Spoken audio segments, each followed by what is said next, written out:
विधानसभा में नेता प्रतिपक्ष तेजस्वी यादव की जनविश्वास यात्रा का कारवां 24 फरवरी को गया पहुंचने वाला है। शहर के गांधी मैदान में होने वाली इस सभा को लेकर पार्टी की तरफ से तैयारियां तेज हैं। गांधी मैदान में भव्य पंडाल का निर्माण कराया गया है, साथ ही पूरे शहर को बैनर पोस्टर से सजा दिया गया है। इस सभा को लेकर राष्ट्रीय जनता दल के कार्यकर्ताओं में काफी उत्साह नजर आ रहा है।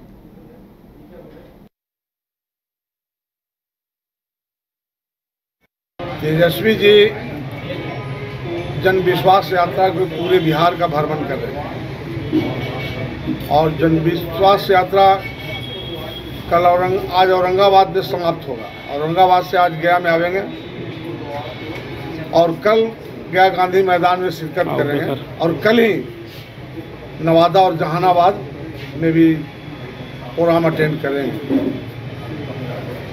तेजस्वी यादव एक जनविश्वास यात्रा शुरू की है और जनविश्वास यात्रा है कि लोगों के साथ ईमानदारी से काम करना, ईमानदारी से रहना और विश्वास के साथ साथ में लेकर चलना। ये महागठबंधन जो है सारे लोग बहुत भारी तैयारी किया है गया और जहानाबाद में, और जनता उमड़ पड़ेगा। गांधी मैदान बिल्कुल पट जाएगा, एक इंच एक कोना भी नहीं खाली रहेगा। जो उनके नाम पर और महागठबंधन के नाम पर लोग टूट पड़ने जा रहे हैं, क्योंकि तेजस्वी अभी तक कोई भी ऐसा कार्य नहीं किया है जिससे आम आदमी को दुख तकलीफ हो या विश्वास में खोट हो। अभी तक वही काम किया है जो जनता को चाहिए।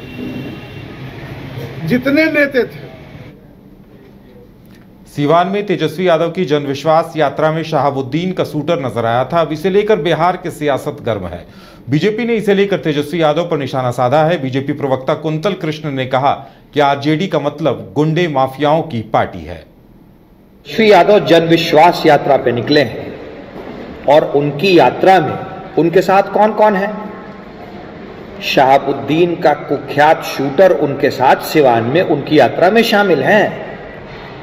तेजस्वी जी, बिहार की जनता को पूरा विश्वास है कि राजद का मतलब माफिया बदमाश गुंडों की पार्टी है। राजद का मतलब है माफिया का राज, बदमाशों का राज, गुंडों का राज, और यही आप हर वक्त दिखा रहे हैं। कोई माई कोई बाप नहीं, गुंडे बदमाश माफिया यही राजद बनाते हैं। आप जब जब सरकार में आए हैं तब तब माफिया बदमाश गुंडों को आपने प्रश्रय दिया है और आज भी आप वही कर रहे हैं। सिवान में शहाबुद्दीन के शूटर को अपने साथ मंच पे ले जाकर के आप फिर से बिहार को उस जंगल राज की याद दिला रहे हैं। बिहार में 11 एमएलसी का कार्यकाल खत्म होने जा रहा है। मुख्यमंत्री नीतीश कुमार समेत 11 एमएलसी का कार्यकाल खत्म होने वाला है। साथ ही बिहार विधान परिषद के लिए चुनाव की घोषणा भी कर दी गई है। बिहार के 11 सीटों के लिए चुनाव होगा। 4 मार्च को नोटिफिकेशन जारी होगा तो 11 मार्च तक नामांकन की आखिरी तिथि निर्धारित की गई है। साथ ही 12 मार्च को नामांकन की जांच होगी।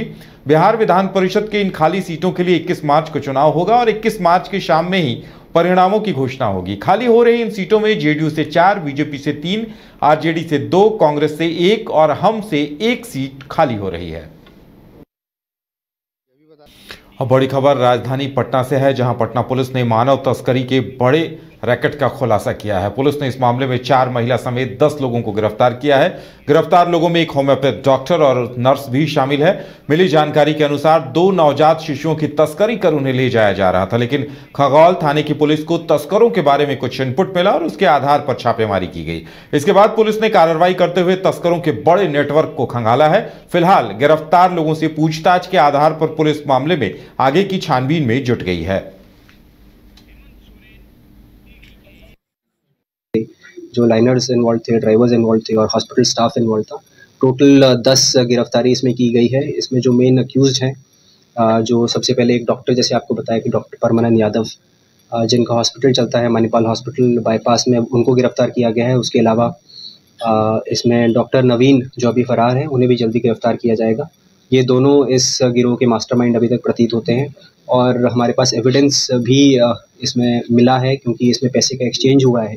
दोनों जो नवजात शिशु जो उसमें बरामद हुए हैं, अराउंड जितना भी पता लगा है कि 55,000 में उनको खरीदा गया था और उनको आगे बेचा जाना था। अभी तक इसके प्रमाण नहीं मिले हैं वेदर उनको प्रोस्टिट्यूशन के लिए यूज़ किया जाने वाला था या नहीं, क्योंकि उसमें जो सप्लाई चेन में आगे लोग जिनको बेचने वाले थे वो किस भागलपुर के नवाब बाग कॉलोनी में 6 मार्च 2020 को दिल दहला देने वाली डबल मर्डर की घटना सामने आई थी, जिसमें भागलपुर के बड़े अधिवक्ता साथ ही बार काउंसिल के उपाध्यक्ष कामेश्वर पांडे और उनकी दाई रेणु झा का क्षतविक्षत लाश उनके घर से ही मिली थी। एक तरफ जहां अधिवक्ता कामेश्वर पांडे की लाश उनके बेड पर से बरामद हुई थी, वहीं उनकी दाई रेणु झा का शव पोर्टिको के एक ट्रंक में पाया गया था। इस केस में 14 गवाह प्रस्तुत हुए और 15 फरवरी 2024 को गोपाल भारती को दोषी पाया गया। रवीश कुमार और राजकुमार को इसमें बरी कर दिया गया। वहीं मुख्य आरोपी गोपाल भारती को 10,000 रुपए जुर्माने के साथ ताउम्र सजा भी सुनाई गई।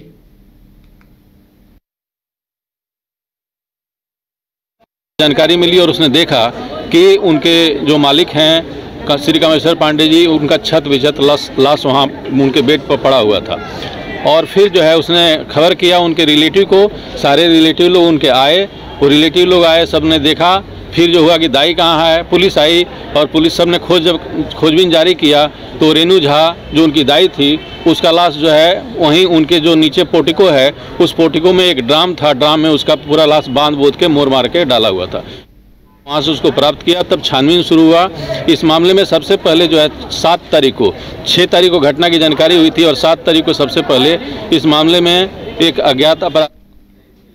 देश में लोकसभा चुनाव की तैयारियां चल रही हैं, वहीं सुरक्षा को लेकर इंडो नेपाल बॉर्डर से सटे जिलों में अभी से स्थानीय प्रशासन, एसएसबी, सुरक्षा एजेंसी को चौकस रहने का निर्देश दिया गया है। मधुबनी जिले में दरभंगा के आयुक्त मनीष कुमार और पुलिस उप महानिरीक्षक बाबूराम की तरफ से नेपाल के अधिकारियों के साथ बैठक की गई। बैठक मधुबनी के चित्रकला संस्थान के सभागार में आयोजित हुई। बैठक में मधुबनी जिले के मधुबनी और झंझारपुर लोकसभा क्षेत्र की नेपाल से लगी अंतर्राष्ट्रीय सीमा में सुरक्षा व्यवस्था को लेकर चर्चा की गई। वहीं चुनाव के मद्देनजर भारत में आपराधिक घटनाओं में वांछित गतिविधियों में शामिल रहे फरार अपराधियों की सूचना और गिरफ्तारी समेत भारत नेपाल से शराब, नशीले पदार्थ, आर्म्स, मानव तस्करी की रोकथाम को लेकर चर्चा की गई।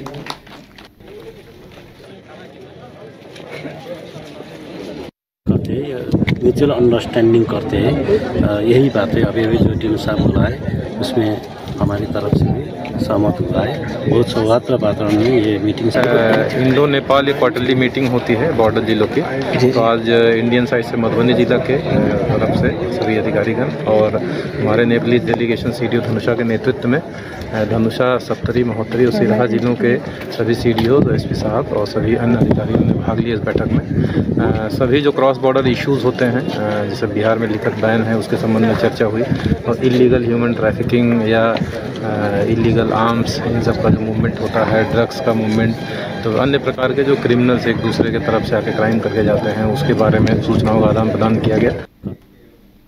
अंतर्राष्ट्रीय पर्यटन स्थल राजगीर में federation of bank of India staff union के राष्ट्रीय महासचिव कॉमरेड दिनेश झा ललन ने कहा कि वर्तमान परिवेश में बैंक क्षेत्र के अंदर ग्रुप सी और ग्रुप डी स्तर के कर्मचारियों की काफी कमी है। उन्होंने कहा कि वर्तमान सरकार पूंजीपतियों को बैंक लोन के माध्यम से फायदा पहुंचा रही है, जो कि सरकार की ऑर्गेनाइजेशन प्लानिंग है। कर्ज माफ करने की जगह सरकार पूंजीपतियों के कर्ज को माफ कर गरीबों की गाढ़ी कमाई लुटाने का काम कर रही।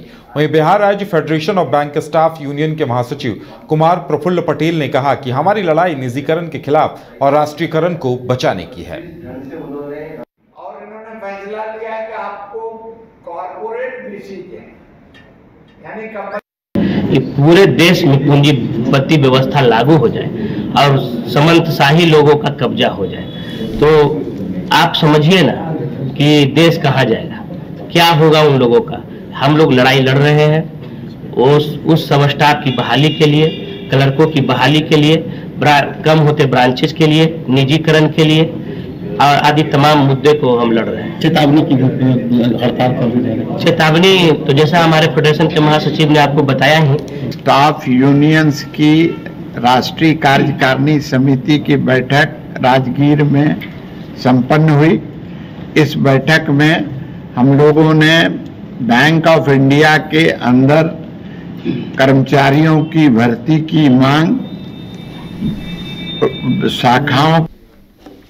पूर्व सीएम जीतन राम मांझी ने कई मुद्दों पर खुलकर बातें की। साथ ही सीएम नीतीश से उन्होंने शराबबंदी को लेकर फिर मांग की है। पटना में जीतन राम मांझी ने कहा कि जिस तरह सरकार बनाने के लिए विधायकों की खरीद फरोख्त की जा रही थी, महागठबंधन की ओर से बड़े बड़े ऑफर मिले, लेकिन उन्होंने सीएम का साथ दिया। मांझी ने 2013 के एहसान का बदला चुकाने की भी बात कही। शराबबंदी कानून पर हमेशा नीतीश कुमार के फैसले को लेकर हमला करने वाले जीतन राम मांझी ने आज फिर शराबबंदी को लेकर बड़ा बयान दिया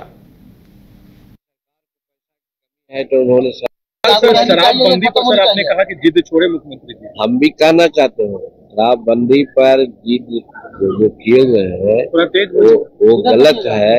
इसलिए गलत है कि शराब पिलाने का आदत तो नीतीश कुमार जी ने ही लगा दिया था 2005 में कि घरे घर हर पंचायत में उन्होंने दारू का लाइसेंस दे दिया, दुकान खुला दिया। तो ठीक है, लेकिन फिर जब कहा कि सरकार को पैसा की कमी है तो उन्होंने शराबबंदी लाई, और शराबबंदी लाई तो अच्छी चीज है, हम भी समझते हैं कि अच्छी चीज है, लेकिन चादर को उतना ही तानिए ताकि वो फटे नहीं। लेकिन ये इतना तान दे रहे हैं जिससे अमीरों को कोई घाटा नहीं हो रहा है। तस्कर जो करोड़पति है उसको कोई घाटा नहीं हो रहा है। पटना में संत रविदास जी महाराज की जयंती मनाई गई। समारोह में बीजेपी के प्रदेश अध्यक्ष और डिप्टी सीएम सम्राट चौधरी शामिल हुए। समारोह को संबोधित करते हुए सम्राट चौधरी ने कहा कि हिंदुस्तान को लूटने आए लोग यहां राज करने लगे, लेकिन रविदास जी ने उनके सामने कभी घुटने नहीं टेके। 600 साल पहले उन्होंने अपना धर्म नहीं बदला। उन्होंने कहा कि इस देश में तब तक आरक्षण रहेगा जब तक कि निचले समाज के लोग मुख्य धारा में न आ जाएं। वहीं लालू यादव पर हमला करते हुए सम्राट चौधरी ने कहा कि देश में 2G और 3G वाले लोग हैं। बिहार में लालू यादव और तेजस्वी की अब राजनीतिक जनरेशन चल रही है। एक तरफ कौन खड़ा है? एक तरफ संत रविदास के विचारों को इस देश के यशस्वी प्रधानमंत्री जी आगे ले जाने का काम कर रहे हैं। दूसरे तरफ कौन है? लुटेरे, लूटने वाले। एक ने 4 दशक से इस देश को लूटा जो कांग्रेस पार्टी है, और दूसरे तरफ जो 2G वाले बिहार में है, जिनका परिवार, वो लोग कहते हैं, बाप कहता था कि हमारा पार्टी का नाम माई पार्टी है, माई समीकरण से चलने वाला। अब बेटा कहता है बाप समीकरण से पार्टी चलेगा। अरे हम लोग तो कह ही रहे हैं कि आपकी पार्टी माई और बापा की पार्टी है, दूसरे किसी की पार्टी नहीं है। ये भारतीय जनता पार्टी ही लोकतांत्रिक पार्टी हो सकती है। एक तरफ कौन खड़ा है? एक तरफ संत रविदास के विचारों को इस देश के यशस्वी प्रधानमंत्री